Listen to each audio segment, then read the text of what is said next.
تفہیم القرآن، روزانہ ایک رکوع، ترجمہ و تفسیر کے ساتھ قرآن کو سمجھیں۔ سبسکرائب کریں اور جڑے رہیں۔ وَلَا تَقْتُلُوا أَوْلَادَكُمْ خَشْيَةَ إِمْلَاقٍ نَحْنُ نَرْزُقُهُمْ وَإِيَّاكُمْ إِنَّ قَتْلَهُمْ كَانَ خِطْئًا كَبِيرًا۔ اپنی اولاد کو افلاس کے اندیشے سے قتل نہ کرو، ہم انہیں بھی رزق دیں گے اور تمہیں بھی، در حقیقت ان کا قتل ایک بڑی خطا ہے۔ یہ آیت ان معاشی بنیادوں کو قطعی منہدم کر دیتی ہے جن پر قدیم زمانے سے آج تک مختلف ادوار میں ضبط ولادت کی تحریک اٹھتی رہی ہے۔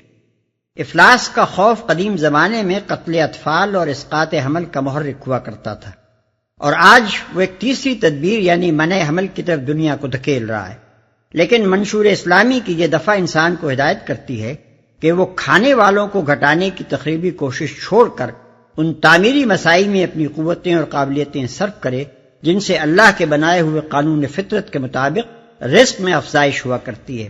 اس دفعہ کی روح سے یہ بات انسان کی بڑی غلطیوں میں سے ایک ہے کہ وہ بار بار معاشی ذرائع کی تنگی کے اندیشے سے افزائش نسل کا سلسلہ روک دینے پر آمادہ ہو جاتا ہے۔ یہ انسان کو متنبہ کرتی ہے کہ رزق رسانی کا انتظام تیرے ہاتھ میں نہیں ہے، بلکہ اس خدا کے ہاتھ میں ہے جس نے تجھے زمین میں بسایا ہے۔ جس طرح وہ پہلے آنے والوں کو روزی دیتا رہا ہے، بعد کے آنے والوں کو بھی دے گا۔ تاریخ کا تجربہ بھی یہی بتاتا ہے کہ دنیا کے مختلف ملکوں میں کھانے والی آبادی جتنی بڑھتی گئی ہے، اتنے ہی بلکہ بارہا اس سے بھی زیادہ معاشی ذرائع وسیع ہوتے چلے گئے ہیں۔ لہذا خدا کے تخلیقی انتظامات میں انسان کی بیجا دخل اندازیاں حماقت کے سوا کچھ نہیں۔ یہ اسی تعلیم کا نتیجہ ہے کہ نزول قرآن کے دور سے لے کر آج تک کسی دور میں بھی مسلمانوں کے اندر نسل کشی کا کوئی عام میلان پیدا نہیں ہونے پایا۔ وَلَا تَقْرَبُوا الزِّنَا إِنَّهُ كَانَ فَاحِشَةً وَسَاءَ سَبِيلًا۔ زنا کے قریب نہ پھٹکو، وہ بہت برا فعل ہے اور بڑا ہی برا راستہ۔ زنا کے قریب نہ پھٹکو، اس حکم کے مخاطب افراد بھی ہیں اور معاشرہ بحیثیت مجموعی بھی۔ افراد کے لیے اس حکم کے معنی یہ ہیں کہ وہ محض فعل زنا ہی سے بچنے پر اکتفا نہ کریں، بلکہ زنا کے مقدمات اور اس کے ان ابتدائی محرکات سے بھی دور رہیں جو اس راستے کی طرف لے جاتے ہیں۔ رہا معاشرہ تو اس حکم کی روح سے اس کا فرض یہ ہے کہ وہ اجتماعی زندگی میں زنا اور محرکات زنا اور اسباب زنا کا سدباب کرے، اور اس غرض کے لیے قانون سے، تعلیم و تربیت سے، اجتماعی ماحول کی اصلاح سے، معاشرتی زندگی کی مناسب تشکیل سے اور دوسری تمام مؤثر تدابیر سے کام لے۔ یہ دفعہ آخر کار اسلامی نظام زندگی کے ایک وسیع باب کی بنیاد بنی۔ اس کے منشا کے مطابق زنا اور تہمت زنا کو فوجداری جرم قرار دیا گیا، پردے کے احکام جاری کیے گئے، فواحش کی اشاعت کو سختی کے ساتھ روک دیا گیا، شراب اور موسیقی اور رقص اور تصاویر پر جو زنا کے قریب ترین رشتہ دار ہیں بندشیں لگائی گئیں، اور ایک ایسا ازدواجی قانون بنایا گیا جس سے نکاح آسان ہو گیا اور زنا کے معاشرتی اسباب کی جڑ کٹ گئی۔ وَلَا تَقْتُلُوا النَّفْسَ الَّتِي حَرَّمَ اللَّهُ إِلَّا بِالْحَقِّ وَمَن قُتِلَ مَظْلُومًا فَقَدْ جَعَلْنَا لِوَلِيِّهِ سُلْطَانًا فَلَا يُسْرِفْ فِي الْقَتْلِ إِنَّهُ كَانَ مَنصُورًا۔ قتل نفس کا ارتکاب نہ کرو جسے اللہ نے حرام کیا ہے مگر حق کے ساتھ، اور جو شخص مظلومانہ قتل کیا گیا ہو اس کے ولی کو ہم نے قصاص کے مطالبے کا حق عطا کیا ہے، پس چاہیے کہ وہ قتل میں حد سے نہ گزرے، اس کی مدد کی جائے گی جسے اللہ نے حرام کیا ہے۔ قتل نفس سے مراد صرف دوسرے انسانوں کا قتل ہی نہیں ہے بلکہ خود اپنے آپ کو قتل کرنا بھی ہے، اس لیے کہ نفس جس کو اللہ نے ذی حرمت ٹھہرایا ہے اس کی تعریف میں دوسرے نفوس کی طرح انسان کا اپنا نفس بھی داخل ہے۔ لہذا جتنا بڑا جرم اور گناہ قتل انسان ہے، اتنا ہی بڑا جرم اور گناہ خودکشی بھی ہے۔ آدمی کی بڑی غلط فہمیوں میں سے ایک یہ ہے کہ وہ اپنے آپ کو اپنی جان کا مالک اور اپنی اس ملکیت کو بے اختیار خود تلف کر دینے کا مجاز سمجھتا ہے۔ حالانکہ یہ جان اللہ کی ملکیت ہے اور ہم اس کے اطلاق تو درکنار، اس کے کسی بیجا استعمال کے بھی مجاز نہیں ہیں۔ دنیا کی اس امتحان گاہ میں اللہ تعالیٰ جس طرح بھی ہمارا امتحان لے، اسی طرح ہمیں آخر وقت تک امتحان دیتے رہنا چاہیے، خواہ حالات امتحان اچھے ہوں یا برے۔ اللہ کے دیے ہوئے وقت کو قصداً ختم کر کے امتحان گاہ سے بھاگ نکلنے کی کوشش بجائے خود غلط ہے، کجا کہ یہ فرار بھی ایک ایسے جرم عظیم کے ذریعے سے کیا جائے جسے اللہ نے صریح الفاظ میں حرام قرار دیا ہے۔ اس کے دوسرے معنی یہ ہیں کہ آدمی دنیا کی چھوٹی چھوٹی تکلیفوں اور ذلتوں اور رسوائیوں سے بچ کر عظیم تر اور ابدی تکلیف اور رسوائی کی طرف بھاگتا ہے، مگر حق کے ساتھ۔ بعد میں اسلامی قانون نے قتل بالحق کو صرف 5 صورتوں میں محدود کر دیا۔ ایک، قتل عمد کے مجرم سے قصاص، دوسرے، دین حق کے راستے میں مزاحمت کرنے والوں سے جنگ، تیسرے، اسلامی نظام حکومت کو الٹنے کی صحیح کرنے والوں کو سزا، چوتھے، شادی شدہ مرد یا عورت کو ارتکاب زنا کی سزا، پانچویں، ارتداد کی سزا۔ صرف یہی 5 صورتیں ہیں جن میں انسانی جان کی حرمت مرتفع ہو جاتی ہے اور اسے قتل کرنا جائز ہو جاتا ہے۔ قصاص کے مطالبے کا حق عطا کیا ہے۔ اصل الفاظ ہیں اس کے ولی کو ہم نے سلطان عطا کیا ہے۔ سلطان سے مراد یہاں حجت ہے، جس کی بنا پر وہ قصاص کا مطالبہ کر سکتا ہے۔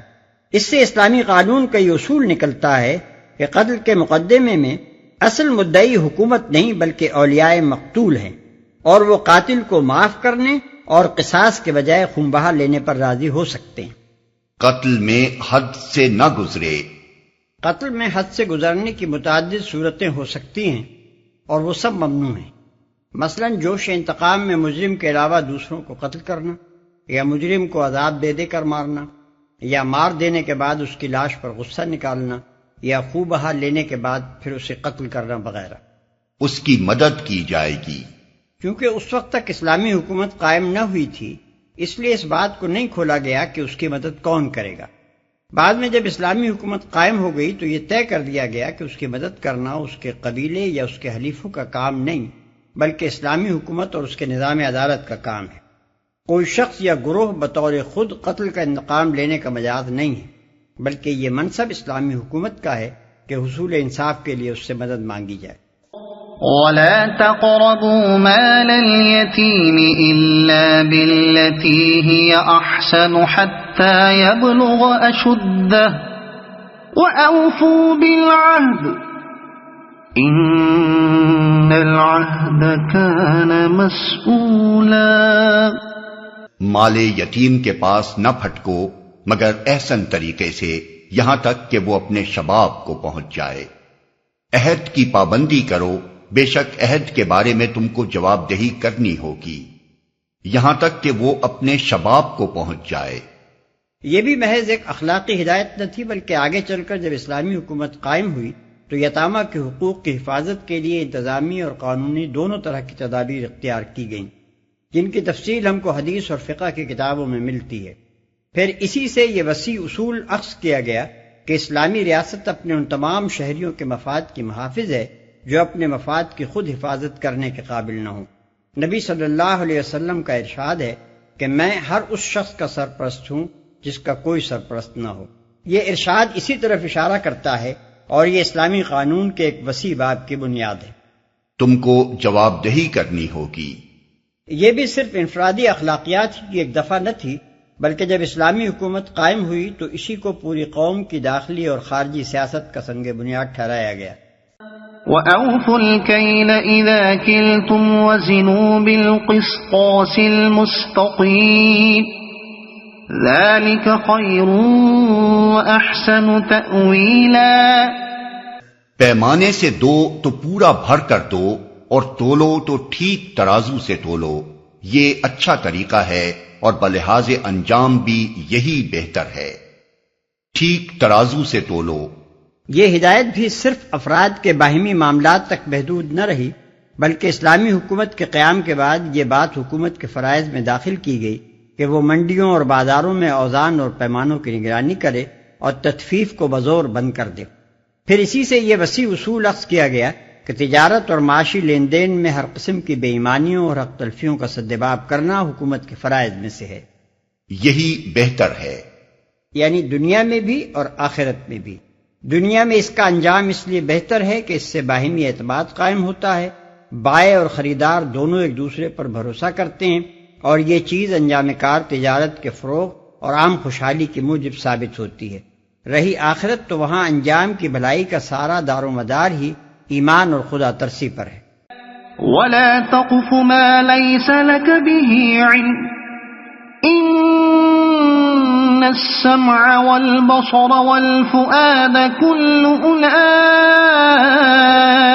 كان عنه مسؤولا۔ کسی ایسی چیز کے پیچھے نہ لگو جس کا تمہیں علم نہ ہو، یقیناً آنکھ، کان اور دل سب ہی کی باز پرس ہونی ہے۔ اس دفعہ کا منشا یہ ہے کہ لوگ اپنی انفرادی و اجتماعی زندگی میں وہم و گمان کے بجائے علم کی پیروی کریں۔ اسلامی معاشرے میں اس منشا کی ترجمانی وسیع پیمانے پر اخلاق میں، قانون میں، سیاست اور انتظام ملکی میں، علوم و فنون اور نظام تعلیم میں، غرض ہر شعبہ حیات میں کی گئی، اور ان بے شمار خرابیوں سے فکر و عمل کو محفوظ کر دیا گیا جو علم کے بجائے گمان کی پیروی کرنے سے انسانی زندگی میں رونما ہوتی ہیں۔ اخلاق میں ہدایت کی گئی کہ بدگمانی سے بچو اور کسی شخص یا گروہ پر بلا تحقیق کوئی الزام نہ لگاؤ۔ قانون میں یہ مستقل اصول طے کر دیا گیا کہ محض شبے پر کسی کے خلاف کوئی کارروائی نہ کی جائے۔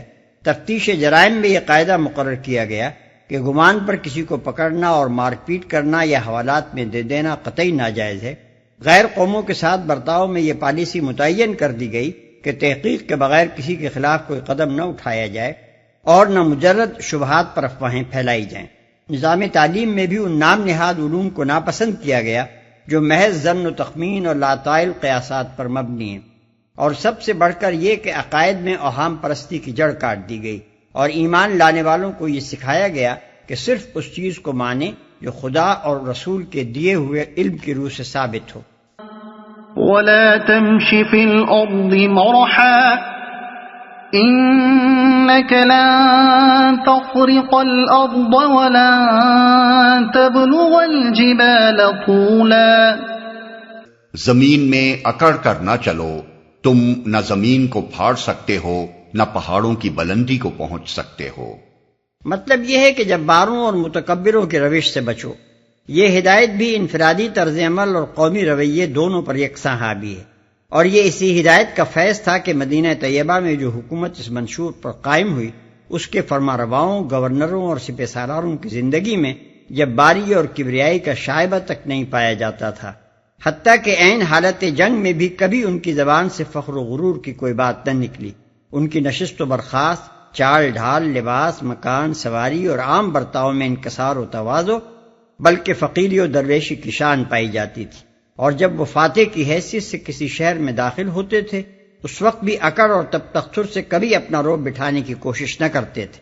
كل ذلك كان سيئه عند ربك مكروها۔ ان امور میں سے ہر ایک کا برا پہلو تیرے رب کے نزدیک ناپسندیدہ ہے، یعنی ان میں سے جو چیز بھی ممنوع ہے اس کا ارتکاب اللہ کو ناپسند ہے، یا دوسرے الفاظ میں جس حکم کی بھی نافرمانی کی جائے وہ ناپسندیدہ ہے۔ ذلك مما أوحى إليك ربك من الحكمة ولا تجعل مع الله إلها آخر فتلقى في جهنم ملوما مدحورا۔ یہ وہ حکمت کی باتیں ہیں جو تیرے رب نے تجھ پر وحی کی ہیں، اور دیکھ اللہ کے ساتھ کوئی دوسرا معبود نہ بنا بیٹھ ورنہ تو جہنم میں ڈال دیا جائے گا، ملامت زدہ اور ہر بھلائی سے محروم ہو کر۔ بظاہر تو خطاب نبی صلی اللہ علیہ وسلم سے ہے، مگر ایسے مواقع پر اللہ تعالیٰ اپنے نبی کو خطاب کر کے جو بات فرمایا کرتا ہے اس کا اصل مخاطب ہر انسان ہوا کرتا ہے۔ أَفَأَصْفَاكُمْ رَبُّكُمْ بِالْبَنِينَ وَاتَّخَذَ مِنَ الْمَلَائِكَةِ إِنَاثًا إِنَّكُمْ لَتَقُولُونَ قَوْلًا عَظِيمًا۔ کیسی عجیب بات ہے کہ تمہارے رب نے تمہیں تو بیٹوں سے نوازا اور خود اپنے لیے ملائکہ کو بیٹیاں بنا لیا۔ بڑی جھوٹی بات ہے جو تم لوگ زبانوں سے نکالتے ہو۔ اگر آپ کو یہ ویڈیو پسند آئی ہو تو اسے لائک کریں، دوسروں تک پہنچانے کے لیے شیئر کریں، اور مزید ایسی ہی معلوماتی ویڈیوز کے لیے ہمارے چینل عبد المالک ہاشمی کو سبسکرائب ضرور کریں۔ نئی اپڈیٹس کے لیے بیل آئیکن دبائیں تاکہ آپ کو ہماری ہر نئی ویڈیو بر وقت مل سکے۔ آپ کی حوصلہ افزائی ہمیں مزید بہترین مواد بنانے میں مدد دے گی۔ شکریہ۔